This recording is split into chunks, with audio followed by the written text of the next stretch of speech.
ওলামারা বলেছেন এই হাদিসগুলোর সনদের মধ্যে ত্রুটি আছে, একটা হাদিসও সহির মান পায়নি।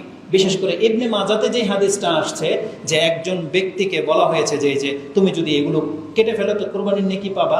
আর কুরবানির নেকি সম্পর্কে বলা কি হয়েছে যে একটা পশুর যতগুলো পশম থাকে প্রত্যেক পশমের বিনিময়ে একটা করে নেকি আপনি পাবেন।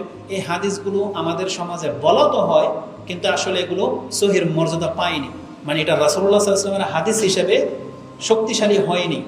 এটা ত্রুটি আছে, বর্ণনাকারীদের ত্রুটি আছে, যার ফলে এই হাদিসগুলো আপনাদেরকে আমরা শোনাই না। তাহলে জেনে নেন কুরবানির নেকি কি, এটা একমাত্র আল্লাহ ভালো জানে। কিন্তু ওই হাদিসগুলো যে কুরবানির পশুর রক্ত মাটিতে পড়ার আগেই আল্লাহর কাছে আপনার জন্য ক্ষমা ঘোষণা হয়ে যায়, এই ধরনের যে বর্ণনাগুলো আছে সেই হাদিসগুলো সহিহ। ইভেন কুরবানিকে যারা ওয়াজিব বানিয়েছেন তাদের দলিলের মধ্যে একটা দলিল ইবনে মাজার এই হাদিস, যেটি ইবনে মাজা প্রথমে এই হাদিস এনেছেন ওয়াজিব হওয়ার পক্ষে।